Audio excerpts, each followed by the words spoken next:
few years prior to Roe v. Wade,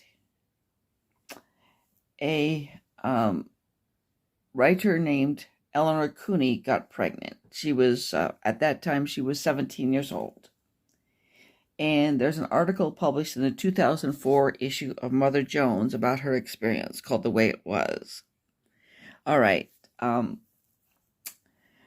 She got knocked up. And I'm reading directly from her. There was nothing exciting or memorable or even interestingly sordid about the sex. I wasn't raped or coerced, nor was I madly in love or drunk or high. The guy was another kid, and it pretty much happened by default. We were horny teenagers with nothing else to do. Okay, and unfortunately, she put things off. Unfortunately, which is something that women tend to, especially teenage girls, are likely to do.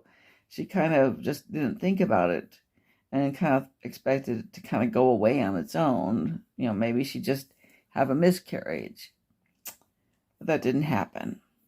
Okay. And so anyway, she missed a couple periods. Her cigarettes were tasting weird. And but nevertheless, she went to her freshman year at college in Boston. And then a third missed period, almost throwing up in the back seat of a car packed with kids. And it struck her that she was pregnant.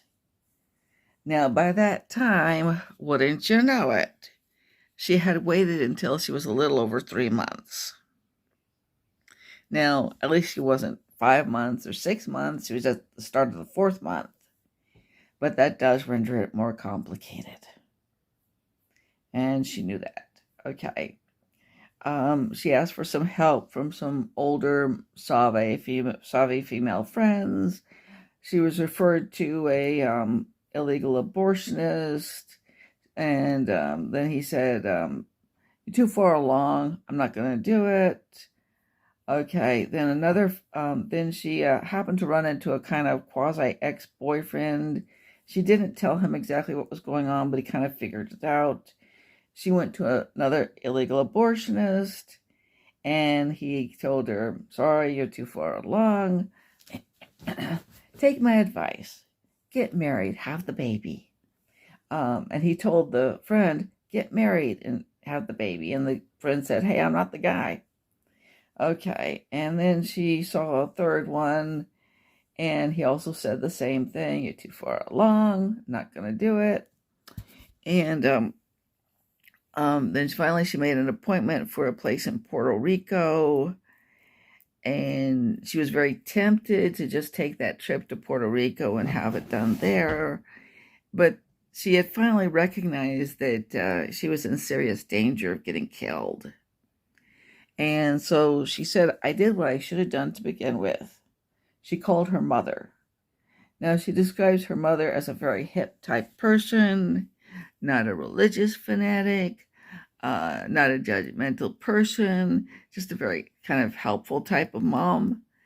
And her mother immediately flew into action, borrowed the money that was necessary for an abortion, and made an arrangement with the doctor.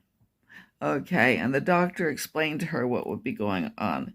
Since she was, at the beginning of her 4th month, they couldn't just do a suctioning out. She would have to take some chemicals which would kill the fetus. The body would reject it. They would go in and take it out. She never saw the fetus. It was removed after she had what she says are just not much worse than just bad cramps. Okay. Now, an oddity about this story, of course, is that she was not coerced into it. Despite what some anti-abortion feminists say, there was no man saying, you've got to have an abortion, you've got to have an abortion.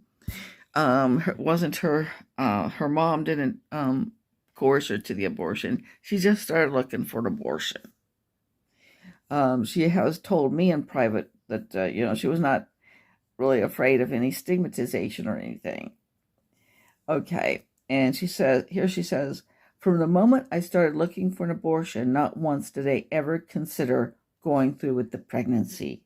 Not for 1 second. It simply was not going to happen. Nothing, and I mean nothing, was going to stop me, and it could have cost me my life.